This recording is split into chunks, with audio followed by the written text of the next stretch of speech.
എല്ലാ ഉദ്യോഗാർത്ഥികൾക്കും ടാലന്റിന്റെ daily current affairs ക്ലാസ്സിലേക്ക് സ്വാഗതം.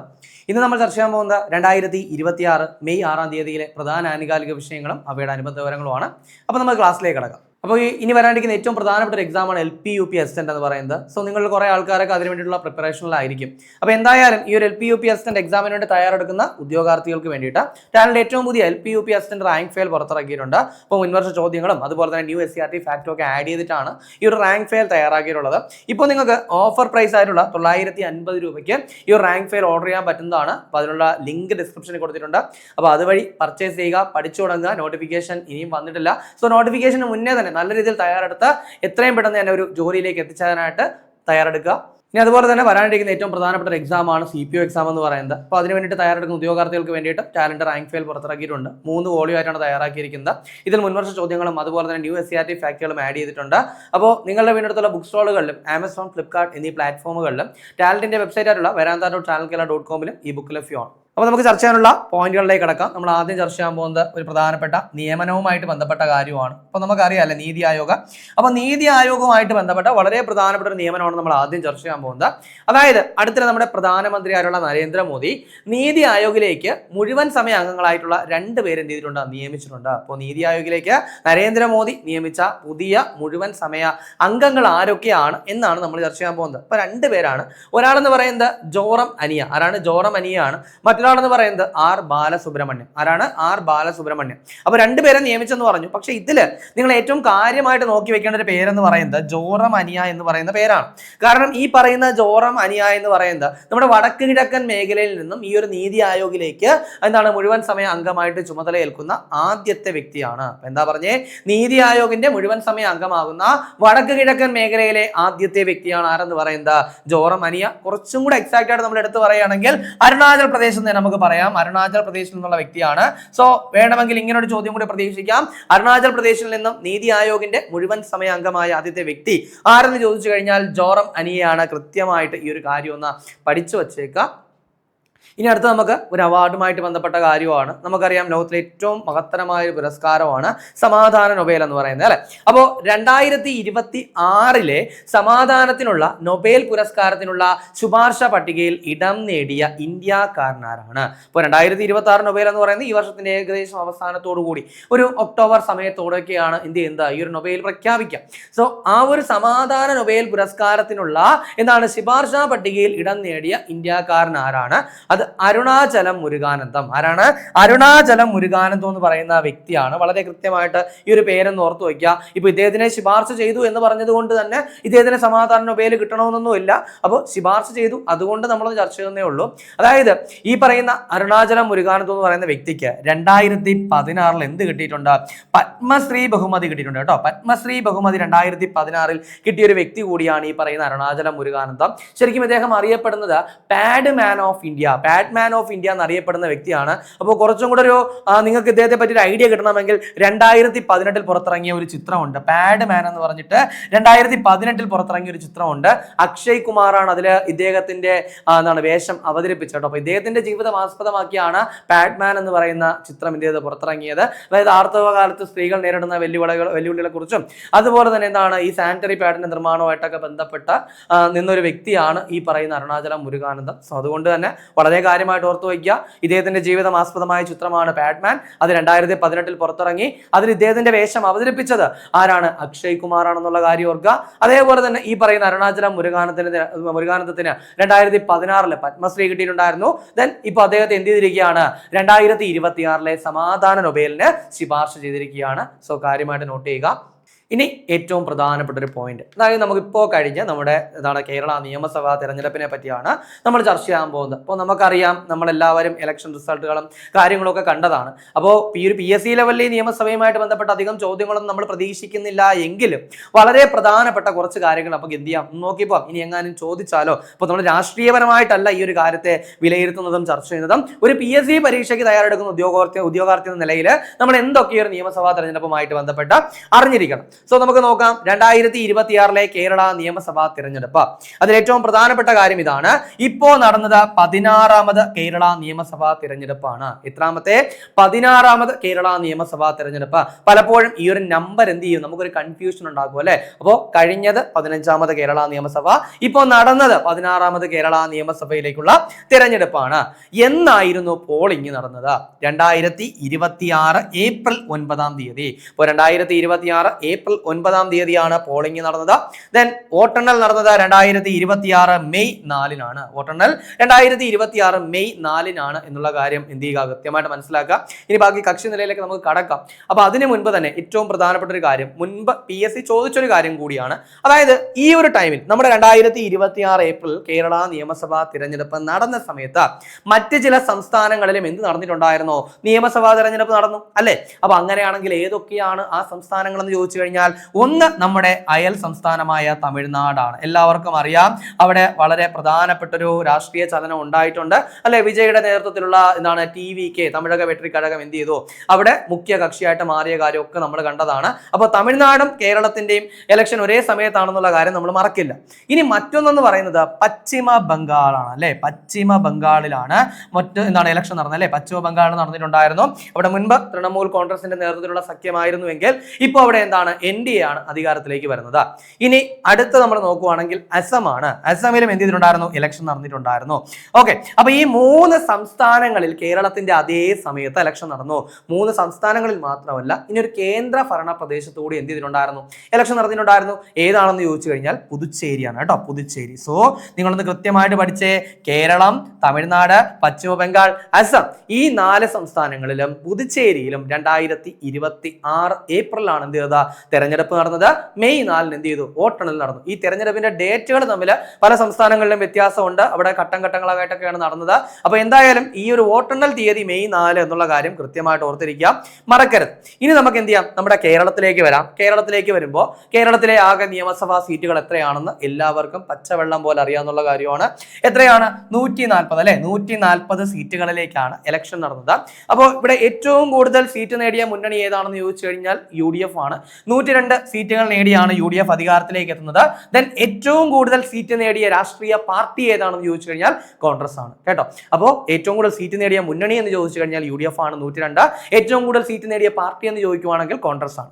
ദെൻ LDF 35 സീറ്റുകളാണ്, ഇതിനു മുൻപ് അധികാരത്തിൽ ഇരുന്ന പാർട്ടിയാണ്. ദെൻ NDA 3 സീറ്റുകൾ നേടിയിട്ടുണ്ട്. NDA 3 സീറ്റുകൾ നേടിയിട്ടുണ്ട്. കഴിഞ്ഞ തവണ അവർക്ക് 0 ആയിരുന്നു, ഇത്തവണ 3 സീറ്റുകൾ നേടിയിട്ടുണ്ട്. സോ ഇതാണ് നമ്മുടെ ഇവിടുത്തെ ഒരു കക്ഷി നില എന്ന് പറയുന്നത്. സോ ഇവിടെ ഒരു PSC ഉദ്യോഗാർത്ഥി എന്ന നിലയിൽ നമുക്ക് ഏറ്റവും പ്രധാനപ്പെട്ട ഒരു അപ്ഡേഷൻ വരാനിരിക്കുന്നതേ ഉള്ളൂ. കാരണം കഴിഞ്ഞ കുറച്ച് കാലങ്ങളായിട്ട് നമ്മൾ പഠിച്ചു വച്ചിരിക്കുന്ന ഒരു കാര്യമുണ്ട് അല്ലെ, കേരളത്തിന്റെ മന്ത്രിസഭ. ഇനി അതാകെ നമ്മൾ ഒന്നേന്ന് തുടങ്ങണം. അപ്പൊ എന്തായാലും നമ്മൾ തുടങ്ങിയേ പറ്റുള്ളൂ. കാരണം ഇനി വരുന്ന പരീക്ഷകളിലെല്ലാം ഈ ഒരു മന്ത്രിസഭ എന്നൊരു ക്വസ്റ്റ്യൻ ഷുവറാണ്. സോ ആ മന്ത്രിസഭ വരുമ്പോൾ നമ്മൾ എന്ത് ചെയ്യും, കൃത്യമായിട്ട് പഠിക്കും. അപ്പൊ അതെന്തായാലും അവിടെ നിൽക്കട്ടെ. ഇനി മറ്റു പ്രത്യേകതകൾ എന്തൊക്കെയാണ്, ഈ ഒരു നിയമസഭാ തിരഞ്ഞെടുപ്പിലെ മറ്റു പ്രത്യേകതകൾ എന്തൊക്കെയാണെന്ന് ചോദിച്ചു കഴിഞ്ഞാൽ, ഒന്ന്, ഏറ്റവും കൂടുതൽ ഭൂരിപക്ഷം നേടിയത് ആരാണ്? അപ്പൊ ഏറ്റവും കൂടുതൽ ഭൂരിപക്ഷം ആർക്കാണെന്ന് ചോദിച്ചു കഴിഞ്ഞാൽ PK കുഞ്ഞാലിക്കുട്ടിക്കാണ് കേട്ടോ, കുഞ്ഞാലിക്കുട്ടിക്കാണ്. അപ്പോ ചോദിച്ചില്ല എങ്കിലും നിങ്ങളൊന്ന് അറിഞ്ഞു വെച്ചേക്ക്, അദ്ദേഹത്തിന്റെ മണ്ഡലം എന്ന് പറയുന്നത്, ഇദ്ദേഹം മത്സരിച്ച മണ്ഡലം എന്ന് പറയുന്നത് മലപ്പുറമാണ് കേട്ടോ. ഏറ്റവും കൂടുതൽ ഭൂരിപക്ഷം എന്ന് പറയുന്നത് കുഞ്ഞാലിക്കുട്ടിക്കാണ്. ഏകദേശം 85,000-ഓളം ഉള്ള ഭൂരിപക്ഷമായിരുന്നു, ഒരു വലിയ ഭൂരിപക്ഷമായിരുന്നു. ദെൻ ഇനി ഈ ഒരു തെരഞ്ഞെടുപ്പിലെ ഏറ്റവും കുറഞ്ഞ ഭൂരിപക്ഷം ആർക്കാണ് എന്നുള്ളതാണ്. ഏറ്റവും കുറഞ്ഞ ഭൂരിപക്ഷം ആർക്കാണ് എന്ന് ചോദിച്ചു കഴിഞ്ഞാൽ രവീന്ദ്രനാഥിനാണ് കേട്ടോ, പ്രൊഫസർ രവീന്ദ്രനാഥിനാണ്. ഇദ്ദേഹത്തെ നിങ്ങൾക്ക് എല്ലാവർക്കും അറിയാം, ഇദ്ദേഹം മുൻപ് നമ്മുടെ വിദ്യാഭ്യാസ മന്ത്രിയൊക്കെ ആയിട്ടുള്ള വ്യക്തിയാണ്. അപ്പൊ അദ്ദേഹം വിജയിച്ചത് മണലൂർ എന്ന് പറയുന്ന മണ്ഡലത്തിൽ നിന്നാണ്. ഏകദേശം 150-ൽ താഴെയുള്ള ഒരു വോട്ട് മാത്രമേ, അതിന്റെ ഭൂരിപക്ഷം മാത്രമേ അദ്ദേഹത്തിനുള്ളൂ. അപ്പോൾ മണലൂരിൽ നിന്ന് ജയിച്ച രവീന്ദ്രനാഥിനാണ് ഏറ്റവും കുറഞ്ഞ ഭൂരിപക്ഷം എന്ന് പറയുന്നത്. സോ അതുകൂടെ ഒന്ന് കാര്യമായിട്ട് നോട്ട് ചെയ്യുക. ഇനി അതുപോലെ തന്നെ ഈ ഒരു തെരഞ്ഞെടുപ്പിൽ, അതായത് ഈ ഒരു 16ാം കേരള നിയമസഭയിലെ ഏറ്റവും പ്രായം കുറഞ്ഞ MLA ആരാണ്? അതും വളരെ പ്രധാനപ്പെട്ട ഒരു കാര്യമാണ്. അപ്പൊ അതാരാണെന്ന് ചോദിച്ചു കഴിഞ്ഞാൽ AD തോമസ്. ആരാണ്? AD തോമസ് ആണ്. ഈ പറയുന്ന AD തോമസിന്റെ മണ്ഡലം എന്ന് പറയുന്നത് ആലപ്പുഴയാണ് കേട്ടോ, ആലപ്പുഴയാണ്. അതും കൂടെ ഒന്ന് പഠിച്ചു വെച്ചേക്കുക. ദെൻ ഏറ്റവും പ്രായം കൂടിയ MLA, അതായത് ഈ ഒരു 16ാം കേരള നിയമസഭയിലെ ഏറ്റവും പ്രായം കൂടിയ MLA ആരാണെന്ന് ചോദിച്ചു കഴിഞ്ഞാൽ നമ്മുടെ മുൻ മുഖ്യമന്ത്രിയായിരുന്ന പിണറായി വിജയനാണ്. അദ്ദേഹത്തിന്റെ മണ്ഡലത്തെ പറ്റി ഇനി പ്രത്യേകിച്ച് പരാമർശിക്കേണ്ട ആവശ്യമില്ല, നമുക്ക് എല്ലാവർക്കും അറിയാം അല്ലെ, ധർമ്മടമാണ്. സോ ഏറ്റവും പ്രായം കുറഞ്ഞ MLA എന്ന് പറയുന്നത് AD തോമസും, ഏറ്റവും പ്രായം കൂടിയത് ആർക്കാണെന്ന് ചോദിച്ചു കഴിഞ്ഞാൽ പിണറായി വിജയനുമാണ്. ഏറ്റവും കൂടിയ ഭൂരിപക്ഷം കുഞ്ഞാലിക്കുട്ടിക്കും, ഏറ്റവും കുറവ് രവീന്ദ്രനാഥിനുമാണെന്ന് മനസ്സിലാക്കുക. ഇനി മറ്റൊരു പ്രധാനപ്പെട്ട വസ്തുതയുണ്ട്. ഈ ഒരു 16ാം കേരള നിയമസഭയിൽ എത്ര വനിതാ MLA-മാരുണ്ട്? ഏറ്റവും പ്രധാനപ്പെട്ട ഒരു കാര്യം, ഈ ഒരു കേരള നിയമസഭയിൽ എത്ര വനിതാ MLA-മാരുണ്ട്? 11 ആണ് കേട്ടോ. 11 വനിതാ MLA-മാരുണ്ട്. ഇനി കഴിഞ്ഞ തവണ ആയിരുന്നുവെങ്കിൽ, അതായത് 15ാമത് നിയമസഭയിലായിരുന്നുവെങ്കിൽ എത്രയായിരുന്നു അത്? 12 വനിതാ MLA-മാരുണ്ടായിരുന്നു. പക്ഷെ ഇപ്പോൾ 16ാമത്തെ നിയമസഭയിൽ 11 വനിതാ MLA-മാരേ ഉള്ളൂ. ഇനി മന്ത്രിസഭ വരുമ്പോൾ നമ്മൾ കുറച്ചും കൂടെ കാര്യമായിട്ട് നോക്കേണ്ട ഒരു കാര്യം എന്ന് പറയുന്നത് എത്ര വനിതാ മന്ത്രിമാരുണ്ട് എന്നുള്ള കാര്യം കൂടി നമ്മളൊന്ന് മനസ്സിലാക്കേണ്ട ആവശ്യമുണ്ട്. സോ എന്തായാലും മന്ത്രിസഭയെ കയറട്ടെ, അപ്പോൾ നമുക്ക് ഡീറ്റെയിൽ ആയിട്ട് ചർച്ച ചെയ്യാം. ഇനി ഒരു പേര് കൂടി നമുക്കൊന്ന് ചർച്ച ചെയ്യാനുണ്ട്. ഫാത്തിമ തഹ്ലിയ എന്ന് പറയുന്ന ഒരു പേരുണ്ട് കേട്ടോ. ഫാത്തിമ തഹ്ലിയ, അതായത് മുസ്ലിം ലീഗിന് വേണ്ടിയിട്ട്, അതായത് ആദ്യത്തെ വനിതാ മുസ്ലിം ലീഗ് MLA ആണ് ആരെന്ന് പറയുന്നത്? ഫാത്തിമ തഹ്ലിയ എന്ന് പറയുന്നത്. കാരണം മുസ്ലിം ലീഗിന്റെ ഭാഗത്തുനിന്ന് ഇതുവരെയും ഒരു വനിതാ MLA വിജയിച്ചിട്ടില്ല. സോ ആദ്യമായിട്ട് MLA ആകുന്ന മുസ്ലിം ലീഗിൽ നിന്നുള്ള ആദ്യത്തെ വ്യക്തി എന്ന് പറയുന്നത് ഈ ഒരു ഫാത്തിമ തഹ്ലിയാണ്. പേരാമ്പ്ര മണ്ഡലത്തിൽ നിന്നാണ് വിജയിച്ചത്. സോ അതുകൂടെ ഒന്ന് ഓർത്ത് വയ്ക്കുക. ചിലപ്പോൾ ഈ ഫാത്തിമ തഹ്ലിയുടെ പേര് വരുമ്പോൾ ഒരു കൺഫ്യൂഷൻ വരും. അതായത് കേരളത്തിലെ ഈ ഒരു 16ാം നിയമസഭയിൽ ഏറ്റവും പ്രായം കുറഞ്ഞ MLA ഫാത്തിമ തഹ്ലി ആണോ എന്ന്. പക്ഷെ അല്ല, ആ ഒരു കാര്യത്തിൽ നിങ്ങൾക്ക് ഒരു കൺഫ്യൂഷനും വേണ്ട. ആരാണ്? AD തോമസ് ആണ് ഏറ്റവും പ്രായം കുറഞ്ഞ MLA. സോ അത് കൃത്യമായിട്ടൊന്ന് മനസ്സിലാക്കിയേക്കുക. അപ്പോൾ ഇത്രയും കാര്യങ്ങളാണ് പ്രധാനമായിട്ടും നമുക്ക് ഈ ഒരു നിയമസഭാ തെരഞ്ഞെടുപ്പുമായിട്ട് ബന്ധപ്പെട്ട ചർച്ച ചെയ്യാനുള്ളത്. ഇനി ഞാൻ പറഞ്ഞല്ലോ, മന്ത്രിസഭ വരുമ്പോൾ നമുക്ക് ഡീറ്റെയിൽ ആയിട്ട് ചർച്ച ചെയ്യാം. പക്ഷെ നിങ്ങൾ ഏറ്റവും പ്രധാനമായിട്ട് ഓർത്തിരിക്കേണ്ടത് എത്ര വനിതാ MLA-മാരുണ്ടായിരുന്നു എന്നുള്ള കാര്യം കൃത്യമായിട്ട് മനസ്സിലാക്കുക. അതേപോലെ തന്നെ ഈ ഒരു ടൈം പീരീഡിൽ ഇലക്ഷൻ നടന്ന മറ്റ് സ്റ്റേറ്റുകളും കേന്ദ്രഭരണ പ്രദേശവും കൃത്യമായിട്ട് ഒന്ന് മനസ്സിലാക്കി വെച്ചേക്കുക. ഇനി ഇപ്പോൾ ഇലക്ഷൻ നടന്ന സ്ഥലത്തെല്ലാം മുഖ്യമന്ത്രിമാരെ പ്രഖ്യാപിക്കുമ്പോഴും നമ്മൾ എന്ത് ചെയ്യും? അതെല്ലാം ഒന്ന് അപ്ഡേറ്റ് ചെയ്യും കേട്ടോ. ഇനി അടുത്ത നമുക്കുള്ള ചർച്ചയുള്ള പോയിന്റ് എന്ന് പറയുന്നത് ഇന്ത്യയിലെ ആദ്യത്തെ പോർട്ടബിൾ MRI സിസ്റ്റം അവതരിപ്പിച്ച ആശുപത്രി ഏതാണ്? എന്താണ്? ഇന്ത്യയിലെ ആദ്യത്തെ പോർട്ടബിൾ MRI സിസ്റ്റം അവതരിപ്പിച്ച ആശുപത്രി ഏതാണ്? എയിംസ് ന്യൂഡൽഹി ആണെന്നുള്ള കാര്യം മനസ്സിലാക്കുക. അപ്പോൾ ഇത് രോഗിക്ക് അതുവരെ പോയെന്ന് MRI സ്കാൻ എടുക്കേണ്ട ആവശ്യമില്ല. MRI സ്കാനിങ് നേരെ രോഗിയുടെ അടുത്ത് ചെല്ലുകയും അവിടെ ചെന്നിട്ട് എന്താണ് ആ MRI സ്കാനിങ് എടുക്കുന്ന രീതിയിലാണ് സജ്ജമാക്കിയിട്ടുള്ളത്. സോ ഇന്ത്യയിലെ ആദ്യത്തെ പോർട്ടബിൾ MRI സിസ്റ്റം അവതരിപ്പിച്ച ആശുപത്രി എന്ന് പറയുന്നത് എയിംസ് ന്യൂഡൽഹിയാണ് കേട്ടോ. അടുത്ത നമുക്ക് നോക്കാനുള്ള പോയിന്റ്, ഗിഗ് തൊഴിലാളികൾക്കായിട്ട് ഇന്ത്യയിലെ ആദ്യത്തെ ഡിജിറ്റൽ പരാതി പരിഹാര സംവിധാനം ആരംഭിച്ചത് എവിടെയാണ്? അപ്പൊ എന്താണ് പറഞ്ഞത്? ഗിഗ് തൊഴിലാളികൾക്കായിട്ട് ഇന്ത്യയിലെ ആദ്യത്തെ ഡിജിറ്റൽ പരാതി പരിഹാര സംവിധാനം ആരംഭിച്ചത് എവിടെയാണ്? കർണാടകയിലാണെന്നുള്ള കാര്യം ഓർക്കുക. കാരണം ഇതിനു മുൻപും ഒരുപാട് തവണ നമ്മൾ ഈ ഒരു ഗിഗ് തൊഴിലാളികളും കർണാടകയുമായിട്ട് ബന്ധപ്പെട്ട ഒരുപാട് കാര്യങ്ങൾ ചർച്ച ചെയ്തിട്ടുണ്ട്. സോ അതിനൊപ്പം ഒന്ന് എഴുതി വെച്ചേക്കാം കേട്ടോ. ഇനി അടുത്ത പോയിന്റ് ഒരു മൊബൈൽ ആപ്ലിക്കേഷനുമായിട്ട് ബന്ധപ്പെട്ടതാണ്. ആപ്ലിക്കേഷന്റെ പേര് ഇതാണ്, ഗുവാരൽ. ഗുവാരൽ എന്ന് പറയുന്ന മൊബൈൽ ആപ്ലിക്കേഷൻ ആരംഭിച്ചത് ഏത് സംസ്ഥാനമാണ്? അപ്പൊ എന്താ പറഞ്ഞേ? ഗുവാരൽ എന്ന് പറയുന്ന മൊബൈൽ ആപ്ലിക്കേഷൻ ആരംഭിച്ച സംസ്ഥാനം ഏതാണ്? മിസോറാം ആണ്. സോ ഇത് എന്തിനു വേണ്ടിയിട്ടാണ് എന്നുള്ളതിലേക്ക് നമുക്ക് കടക്കാം. അതിനു മുമ്പ് ഈ പദത്തിന്റെ അർത്ഥം എന്ന് പറയുന്നത്, ഗുവാരൽ എന്ന് പറയുന്ന പദത്തിന്റെ അർത്ഥം എന്ന് പറയുന്നത് തന്നെ പ്രകൃതി എന്നുള്ളതാണ് കേട്ടോ. പ്രകൃതി എന്ന അർത്ഥം വരുന്ന വാക്കാണ് ഗുവാരൽ എന്ന് പറയുന്നത്. ശരിക്കും പറഞ്ഞാൽ ഈ ഒരു പ്രകൃതിക്ഷോഭം പോലെയുള്ള സാഹചര്യങ്ങളിൽ പെട്ടെന്നൊരു നടപടി എടുക്കാൻ വേണ്ടിയിട്ട് എല്ലാവരെയും സഹായിക്കുന്ന തരത്തിലുള്ള ഒരു ആപ്ലിക്കേഷൻ ആണ് ഗുവാരൽ എന്ന് പറയുന്നത്. അപ്പോൾ ഈ മണ്ണിടിച്ചിലോ അല്ലെങ്കിൽ അതിശക്തമായ പ്രളയമോ ഒക്കെ ഉണ്ടാകുന്ന സമയത്ത് ജനങ്ങൾക്ക് എന്ത് ചെയ്യാം? നേരിട്ട് ഈ പറയുന്ന ദുരന്ത നിവാരണ അതോറിറ്റിയിലേക്ക്, അതായത് ജില്ലാ തലത്തിലെയോ അല്ലെങ്കിൽ സംസ്ഥാന തലത്തിലെയോ ദുരന്ത നിവാരണ അതോറിറ്റിയിലേക്ക് എന്ത് ചെയ്യാൻ പറ്റും? ഡയറക്റ്റ് ആയിട്ട് കണക്ട് ചെയ്യാൻ പറ്റുന്ന തരത്തിലുള്ള ഒരു ആപ്ലിക്കേഷൻ ആണ് ഈ പറയുന്ന ഗുവാരൽ. ദെൻ അതിന്റെ മീനിങ് ഞാൻ പറഞ്ഞു, പ്രകൃതി എന്നാണ്. അപ്പൊ ഈ ഗുവാരൽ എന്ന് പറയുന്ന മൊബൈൽ ആപ്ലിക്കേഷൻ സജ്ജമാക്കിയ സംസ്ഥാനം എന്ന് പറയുന്നത് മിസോറാം ആണ്. ഇനി അടുത്തത് ഒരു പേര് മാറ്റമാണ്. കാര്യം പേര് മാറ്റം ഇപ്പൊ ട്രെൻഡിങ് ആണല്ലോ. ഒരുപാട് പേര് മാറ്റങ്ങൾ ഇങ്ങനെ BSc ചോദിക്കാറുമുണ്ട്. ഇപ്പോൾ റീസെന്റ് ആയിട്ട് നമ്മൾ ഒരുപാട് കാര്യങ്ങൾ കണ്ടതുമാണ് അല്ലെ. നമ്മുടെ രാജ്ഭവന്റെ പേര് ലോക് ഭവൻ എന്നാക്കി നമ്മൾ കണ്ടു. അതേപോലെ തന്നെ പോർട്ട് ബ്ലെയറിന്റെ പേര് വിജയപുരം എന്നാക്കി നമ്മൾ കണ്ടിട്ടുണ്ടായിരുന്നു. അതുപോലെ തന്നെ അഹമ്മദ് നഗർ അഹല്യാനഗർ എന്നാക്കി നമ്മൾ കണ്ടിട്ടുണ്ടായിരുന്നു. സോ അതേപോലെ മറ്റൊരു പേര് മാറ്റം കൂടി. പക്ഷെ ഇത്തവണത്തെ പേര് മാറ്റം ബീഹാറിൽ നിന്നാണെന്നുള്ള കാര്യം പഠിക്കുക കേട്ടോ. കാര്യം ബീഹാറിലെ Sanjay Gandhi institute of dairy ടെക്നോളജിയുടെ പുതിയ പേര് എന്താണ്? എന്താ പറഞ്ഞേ? ബീഹാറിലെ Sanjay Gandhi institute of dairy ടെക്നോളജിയുടെ പുതിയ പേരെന്താണ്? Bihar state institute of dairy technology. ഇതാണ് Bihar state institute of dairy technology എന്നുള്ളതാണ് ബീഹാറിലെ Sanjay Gandhi institute of dairy ടെക്നോളജിയുടെ പുതിയ പേര്. ഇനി ഇതിനൊപ്പം മറ്റൊരു പേര് മാറ്റം കൂടി അവിടെ നടത്തിയിട്ടുണ്ട്. അതായത് സഞ്ജയ് ഗാന്ധി ബയോളജിക്കൽ പാർക്കിന്റെ പേര് അവർ മാറ്റിയിട്ട് എന്ത് ചെയ്തിട്ടുണ്ട്? പാട്ന സൂ എന്ന പേരും എന്ത് ചെയ്തിട്ടുണ്ട്? മാറ്റിയിട്ടുണ്ട് കേട്ടോ. പാട്ന സൂ എന്ന് പുതിയ പേര് ഇട്ടിട്ടുണ്ട്. സോ അതുകൂടെ ഓർത്ത് വയ്ക്കുക. ജസ്റ്റ് പറഞ്ഞു എന്നേ ഉള്ളൂ. ഇൻ കേസ് എവിടെയെങ്കിലും ചോദിച്ചാലോ. കാരണം നമുക്കറിയാലോ ഈ പല പരീക്ഷകളിലും 15ഓ 10ഓ അല്ലെങ്കിൽ 20ഓ ഒക്കെ ആവാം കറണ്ട് അഫയേഴ്സിന്റെ മാർക്ക്. അപ്പൊ അതിൽ എങ്ങനെ പോയാലും 2-3 ചോദ്യങ്ങളെങ്കിലും എവിടെയെങ്കിലും ഉള്ള ഇതുപോലുള്ള ഓൺലൈനറായിട്ടൊക്കെ പത്രത്തിൽ കിടക്കുന്ന കാര്യങ്ങളൊക്കെ എടുത്തങ്ങ് ചോദിച്ചു കളയും. അപ്പൊ ഇത് എവിടെ നിന്നാണെന്നൊക്കെ നമ്മൾ ഞെട്ടിത്തരിച്ചൊക്കെ ഇരിക്കും. സോ അതുകൊണ്ട് കൃത്യമായിട്ടൊന്ന് പഠിച്ചു വെച്ചേക്കുക, നോട്ട് ചെയ്ത് വെച്ചേക്കുക. ഇനി അടുത്ത നമുക്ക് നോക്കാനുള്ളത് സ്പോർട്സുമായിട്ട് ബന്ധപ്പെട്ട കുറച്ച് കാര്യങ്ങളാണ്. അതിലത്തെ ആദ്യത്തെ പോയിന്റ് എന്ന് പറയുന്നത് ഇന്ത്യയിലെ ആദ്യത്തെ ട്രാൻസ്ജെൻഡർ ക്രിക്കറ്റ് അമ്പയർ ആരാണ്? അപ്പൊ എന്താണ്? ഇന്ത്യയിലെ ആദ്യത്തെ ട്രാൻസ്ജെൻഡർ ക്രിക്കറ്റ് അമ്പയർ ആരാണ്? ഋതിക ശ്രീ. ആരാണ്? ഋതിക ശ്രീ ആണ്. വളരെ പ്രധാനപ്പെട്ട ഒരു കണ്ടന്റ് ആണ്. അപ്പൊ എന്താ പറഞ്ഞേ? ഇന്ത്യയിലെ ആദ്യത്തെ ട്രാൻസ്ജെൻഡർ ക്രിക്കറ്റ് അമ്പയർ ആരാണ്? ഋതിക ശ്രീ ആണ്. ഋതിക ശ്രീ തമിഴ്നാട്ടിൽ നിന്നുള്ള ഒരു വ്യക്തി കൂടിയാണ്. അതുകൂടെ ഒന്ന് മനസ്സിലാക്കിയേക്കുക. ഇനി അടുത്തത് IPL-ലുമായിട്ട് ബന്ധപ്പെട്ട ഒരു കാര്യത്തിലേക്ക് നമ്മൾ കടക്കുവാണ്. കാര്യം നമുക്കറിയാം ഇപ്പോൾ IPL നടന്നുകൊണ്ടിരിക്കുകയാണ്. എന്തോ ആയിക്കോട്ടെ, ഇനിയും ടൂർണമെന്റ് തീരാനായിട്ട് കുറച്ച് സമയം കൂടി ബാക്കിയുണ്ട്. അപ്പോൾ അത് കഴിയുമ്പോൾ ഡീറ്റെയിൽ ആയിട്ട് നമ്മൾ ചർച്ച ചെയ്യും. എന്നിരുന്നാലും ഇടയ്ക്കിടയ്ക്ക് വരുന്ന ചെറിയ ചെറിയ അപ്ഡേറ്റുകളൊന്നും എവിടെയെങ്കിലും നോട്ട് ചെയ്ത് വെച്ചേക്കുക. അപ്പോൾ നമ്മൾ എന്തായാലും അവസാനം കൂടി ചർച്ച ചെയ്യും. ആ സമയത്ത് റിവിഷൻ ആയിട്ട് നിങ്ങൾക്ക് ഉപകരിക്കും. ഇപ്പോൾ നമുക്ക് നോക്കി പോവാം. IPL-ൽ 200 വിക്കറ്റ് നേടിയ ആദ്യ വിദേശ താരമാരാണ്? ശ്രദ്ധിക്കുക, IPL-ൽ 200 വിക്കറ്റ് നേടിയ ആദ്യ താരമെന്നല്ല ഞാൻ പറഞ്ഞത്, ആദ്യ വിദേശ താരമാരാണ്? അത് സുനിൽ നരൈനാണ്. ഇദ്ദേഹം കൊൽക്കത്ത നൈറ്റ് റൈഡേഴ്സിന്റെ താരമാണെന്നുള്ള കാര്യം മനസ്സിലാക്കുക. ദെൻ ഇദ്ദേഹം IPL-ൽ ഇതുവരെയും ഏത് ടീമിന് വേണ്ടി മാത്രമേ കളിച്ചിട്ടുള്ളൂ? കൊൽക്കത്ത നൈറ്റ് റൈഡേഴ്സിന് വേണ്ടി മാത്രമേ കളിച്ചിട്ടുള്ളൂ. അപ്പൊ അതുകൊണ്ട് തന്നെ IPL-ൽ ഒരു ടീമിന് വേണ്ടി ഏറ്റവും കൂടുതൽ വിക്കറ്റ് നേടിയ താരവും ആര് തന്നെയാണ്? ഈ പറയുന്ന സുനിൽ നരൈൻ തന്നെയാണ്. ഇനി മറ്റൊരു കാര്യത്തിലേക്ക് നമുക്ക് കടക്കാം. നമ്മളിവിടെ പറഞ്ഞു IPL-ൽ 200 വിക്കറ്റ് നേടിയ ആദ്യ വിദേശ താരം സുനിൽ നരൈനാണ്. അങ്ങനെയാണെങ്കിൽ IPL-ൽ 200 വിക്കറ്റ് നേടിയ ആദ്യ താരം ആരാണ്? അത് യുസ്വേന്ദ്ര ചഹലാണ് അല്ലെ. രണ്ടാമത് ഭുവനേശ്വർ കുമാറാണ്, നമ്മളത് ചർച്ച ചെയ്തതാണ്. ദെൻ മൂന്നാമത്തെ താരം സുനിൽ നരൈൻ. സോ അത് കൂടെ ഒന്ന് കൃത്യമായിട്ട് മനസ്സിലാക്കിയേക്കുക. എന്തായാലും IPL കഴിയട്ടെ, ഡീറ്റെയിൽ ആയിട്ട് നമുക്ക് ചർച്ച ചെയ്യാം കേട്ടോ.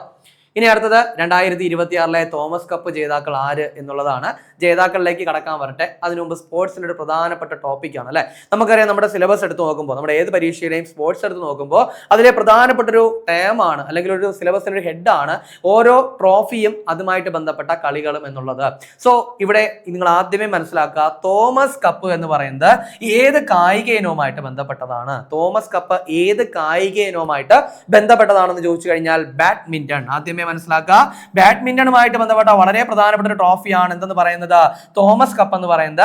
കുറച്ചും കൂടി ക്ലാരിറ്റിയോടുകൂടി നമ്മൾ പറഞ്ഞു കഴിഞ്ഞാൽ അന്താരാഷ്ട്ര തലത്തിലുള്ള ഒരു പുരുഷ ബാഡ്മിന്റൺ ടൂർണമെന്റ് ആണ് എന്തെന്ന് പറയുന്നത്, തോമസ് കപ്പ്. അപ്പൊ അന്താരാഷ്ട്ര തലത്തിലെ ഒരു പ്രധാനപ്പെട്ട പുരുഷ ബാഡ്മിന്റൺ ടൂർണമെന്റ് ആണ് തോമസ് കപ്പ് എന്ന് പറയുന്നത്. സോ 2026-ലെ തോമസ് കപ്പ് ജേതാക്കൾ ആരാണ്? ചൈനയാണെന്നുള്ള കാര്യം പഠിക്കുക. ദെൻ രണ്ടാം സ്ഥാനത്ത് ഫ്രാൻസ് ആണെന്നുള്ള കാര്യം മനസ്സിലാക്കുക.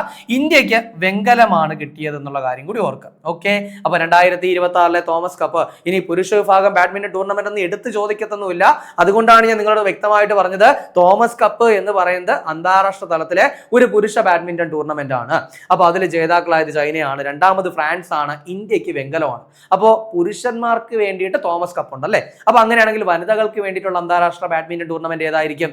അതിന്റെ പേര് ഊബർ കപ്പ് എന്നാണ് കേട്ടോ. യൂബർ കപ്പ് എന്നാണ് അതിന്റെ പേര്. അപ്പൊ യൂബർ കപ്പ് എന്ന് പറയുന്നത് വനിതകൾക്ക് വേണ്ടിയിട്ടുള്ള ഒരു അന്താരാഷ്ട്ര ബാഡ്മിന്റൺ ടൂർണമെന്റ് ആണ്. അതും ഈ സമയത്ത് തന്നെയാണ് നടന്നത്. അതിൽ ജേതാക്കൾ എന്ന് പറയുന്നത് ദക്ഷിണ കൊറിയയും രണ്ടാം സ്ഥാനത്ത് ആരാണ്?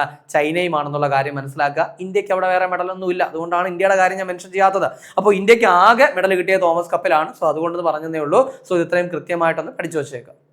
അപ്പോൾ ഇനി ഞാൻ നിങ്ങളെ പരിചയപ്പെടുത്താൻ പോകുന്നത് നമ്മുടെ അറിവിടത്തിന്റെ പ്രാക്ടീസ് ബുക്കാണ്. അറിവിടം എല്ലാവർക്കും അറിയാം, കാരണം SCERT എന്ന് പറഞ്ഞു കഴിഞ്ഞാൽ അറിവിടമാണ്. അതായത് നമ്മുടെ സയൻസിന് വേണ്ടിയിട്ട് 2 ബുക്ക്, സോഷ്യലിന് വേണ്ടിയിട്ട് 2 ബുക്ക് പുറത്തിറക്കി കഴിഞ്ഞു. ഇതിൽ ഒട്ടുമിക്ക ആൾക്കാരെ പുസ്തകം വാങ്ങിച്ചതാണ്, പഠിച്ചതാണ്.